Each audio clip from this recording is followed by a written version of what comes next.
Olá pessoal, esse é o canal do Professor Chico. Esse é o espaço para explicar material digital de história do ensino médio. Inscreva-se, já somos 200 inscritos e deixe seu like. Caso tenha dúvidas, deixe aí suas dúvidas nos comentários. Vamos lá? O tema da aula de hoje é Quando a Razão Vira Barbárie, Banalidade do Mal, parte 2. É uma aula, é a aula 3 do quarto bimestre de História, primeira série do ensino médio. O conteúdo da aula é segregação racial nos Estados Unidos, falaremos disso hoje, né? E como que era a questão da segregação, da política segregacionista lá nos Estados Unidos, ok?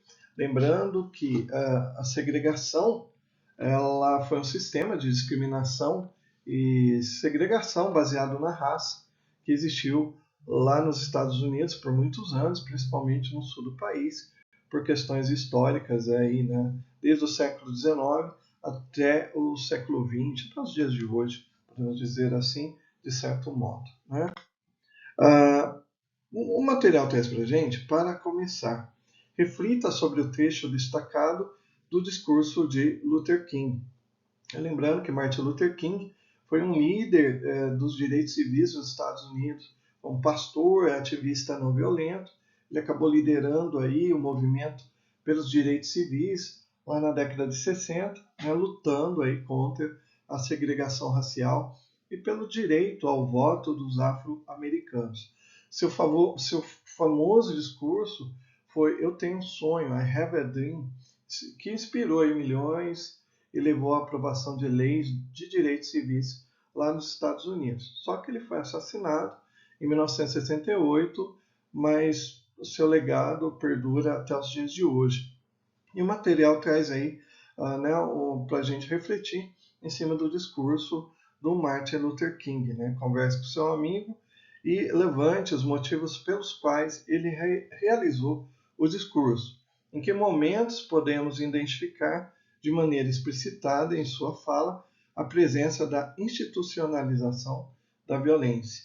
Né? Não esqueça de fazer suas anotações, elas serão de suma importância. Então aqui traz uma sugestão de um vídeo do YouTube, né, sobre o discurso do Martin Luther King, lembrando aí, I have a dream, eu tenho um sonho. O material também traz para a gente alguns textos de apoio. Um desses textos vai falar aí dos códigos negros, ou black códigos, né? Lembrando a institucionalização da violência, ela aconteceu, né, nos Estados Unidos por várias ferramentas, né? Temos os códigos negros e também as leis de Jim Crow e práticas sociais que mantiveram aí os afro-americanos e outras minorias étnicas separados dos brancos em quase todos os aspectos da vida pública e privada, né? Mas o que é as leis Jim Crow, né? Essas leis aí foram criadas na época para segregar, né? O Estado poder segregar as escolas, né? A segregação acontecesse em escolas, transportes públicos, restaurantes, banheiros, fontes de água, né? Bebedouros, teatros, hotéis e muitos outros lugares públicos, né? Além disso, as minorias étnicas enfrentavam a discriminação no emprego, habitação e outros serviços e oportunidades, né? E aí o material vai falar um pouquinho disso, né? Das leis, os códigos negros, black códigos, que restringiam a liberdade dos negros em vários aspectos, e também do termo Jim Crow, né? Como a gente já falou, foi um meio aí do Estado segregar aí a população negra, né? Então essa população ela era segregada, separada, né?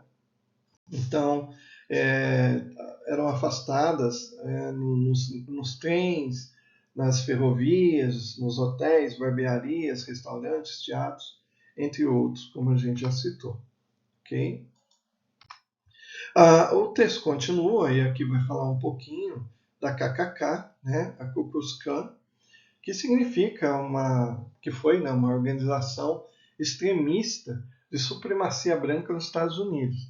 Foi fundado ali após a Guerra Civil Americana e praticou violências, linchamentos e terrorismo racial para oprimir os afro-americanos e outras minorias. A KKK teve aí ressurgências ao longo da história, mas sempre promovendo aí ódio e racismo, né? Então o texto também vai citar aqui o que significa a KKK, né? Surgiu lá por volta de 1867. Né? A fonte 2 vai falar da Constituição dos Estados Unidos da América, né, e vai citar a emenda 13 de 1865. Vai falar o seguinte: não haverá nos Estados Unidos, em qualquer lugar sujeito à sua jurisdição, nem escravidão, nem trabalhos forçados, salvo como punição de um crime pelo qual o réu tenha sido devidamente condenado. Seção 2. O Congresso terá competência para fazer executar esse artigo por meio das leis necessárias. Emendas acrescentadas à Constituição dos Estados Unidos ou que a emendam, propostas pelo Congresso e ratificadas pela legislatura dos vários estados, de acordo com o artigo 5º da Constituição original. E aí também vai trazer aqui um conceito, né? O material traz muito isso aqui, porque são os direitos humanos, né?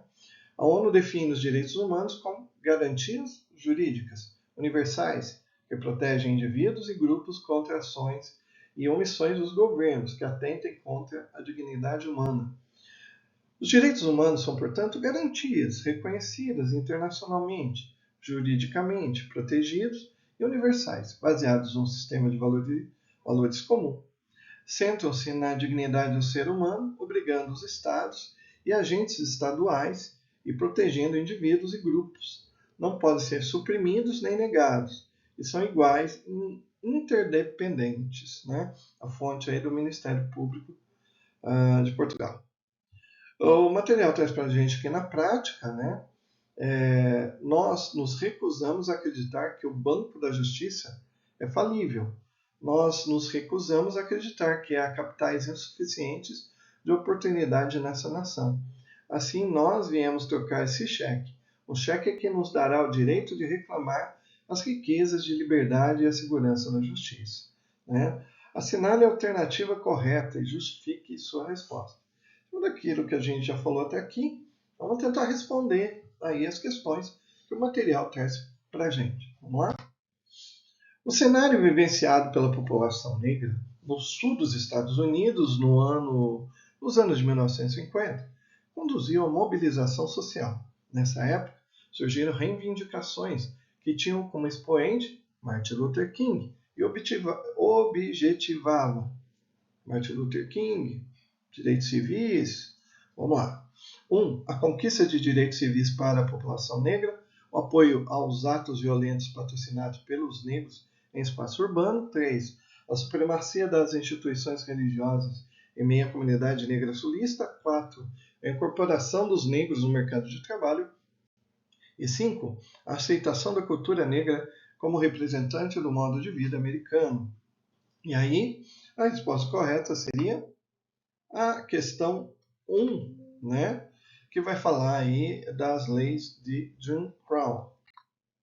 O material continua com a gente aqui com foco em conteúdo, ele vai falar um pouquinho das leis, né, Jim Crow, e vai falar de um texto que a gente vai analisar aqui, que é a banalidade do mal. Né?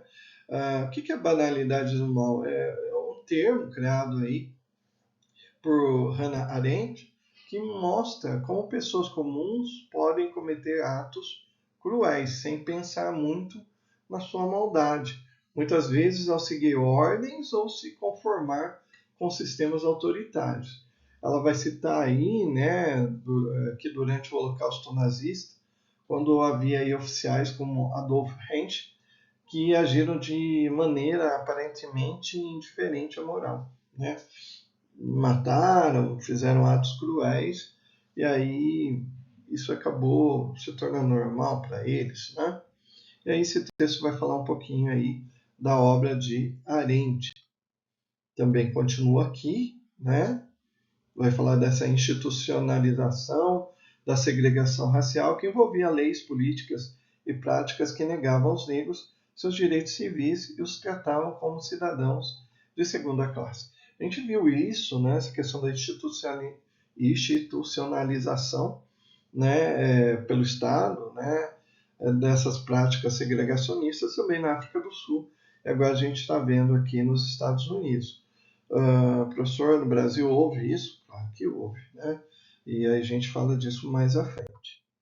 O foco no conteúdo vai falar da banalidade do mal, né? E vai trazer para a gente aqui na prática, com base nos argumentos do slide 12, pesquisa em fontes confiáveis, textos, artigos, imagens que evidenciem a institucionalização da segregação racial nos Estados Unidos. O material traz para a gente aqui uma correção, e aí vai trazer, né, na fotografia, observa-se um homem afro-americano e um bebedouro marcado como colorido, em um terminal de bonde em Oklahoma. A segunda imagem a gente vê a reunião da KKK em Chicago, em 1920, e uma placa escrito aí colorido, né, colorido, indicando uma sala de espera exclusiva para negros na parada de ônibus na Geórgia, né, em 1940. Eu trouxe aqui para vocês, ele não faz a sua foto parte do material digital, mas como eu trabalhei com os alunos aí, eu achei que ficou bem explícita, né, essa coisa da segregação. Então a gente vê uma plaquinha aqui escrito white, colored, né, branco, colorido, e a gente percebe aqui, né, que os bebedouros estão separados. Perceba também a qualidade dos bebedouros, né? O branco é um bebedouro mais bonitão, aqui mais potente, né? E aqui dos negros a gente percebe algo muito mais simples, né? Meus alunos falaram até assim, olha, parece que sai água aqui do filtro aqui do branco e vai pro filtro aqui do negro, né? Como se fosse a saída aqui, né? Então a gente já via bem essa segregação acontecendo aqui nessa imagem. Na prática também traz aqui a questão da correção, né? Traz aqui alguns materiais para que você possa acessar. Racismo brasileiro por trás de ação pioneira contra a segregação nos Estados Unidos em 1833. Uma notícia, e há 57 anos era assinada a lei que acabava com a segregação racial nos Estados Unidos. Né? Material de apoio para vocês. Tá? Material traz para a gente também na prática, né? Falando novamente da banalidade do mal, e um material aqui para que a gente possa responder em sala de aula. Reflita sobre a seguinte afirmação: o mal maior perpetrado é o mal cometido por ninguém, isto é, por um ser humano que se recusa a ser uma pessoa. Hannah Arendt. O que a autora quis dizer sobre essa afirmação? Qual o significado dessa expressão? Em sala de aula você pode estar aprofundando isso, né? A correção desse material, tá? Falando aqui também da luta que houve nos Estados Unidos, a revogação dessas leis, chamada Lei de Jim Crow, né? E vai citar aí os líderes, né, que a gente já viu anteriormente no material, como Luther King, Rosa Parks. Né? Lembra lá a menina do ônibus que se negou a dar o espaço para passageiro branco, né? Malcolm X e outros. Né? Outro material aqui, o aplicando, né? Vai também falar dos separados mais iguais. O termo separados mais iguais, ele faz parte aí de uma política, da política de segregação racial lá nos Estados Unidos, né? Principalmente durante as leis Jim Crow, né? Ela implicava que pessoas de diferentes raças podiam ser segregadas em locais públicos como escolas, ônibus e outras instalações. Mas esses locais, esses lugares separados, eram supostamente iguais em qualidade e recursos. Né? Isso significa, então, separados, né? O branco do negro, mas iguais. Mas a gente percebe aí nas fotos vistas, principalmente aquela foto que eu mostrei do bebedouro, que não era bem assim. Né? A segregação era bem visível e a qualidade, né, não era tão boa assim. Tá? E aí a gente termina a nossa aulinha aqui. O que aprendemos hoje? Identificamos e analisamos o uso institucional de maneira política e social das diversas formas de violência racial nos Estados Unidos. A segregação racial nos Estados Unidos, especialmente durante a era Jim Crow, foi um exemplo gritante da institucionalização do racismo e da discriminação. Avaliamos os mecanismos de combate às práticas segregacionistas nos Estados Unidos e compreendemos a definição de direitos humanos pela ONU como garantias jurídicas universais que protegem indivíduos e grupos contra ações ou omissões dos governos que atentem contra a dignidade humana. Né? O material traz para a gente aqui a Tarefa São Paulo e nós vamos ficando por aqui. Né? A gente se vê então numa próxima aula. Segue a gente, qualquer dúvida, coloca lá nos comentários. Tá bom? Um abração, até mais. Tchau.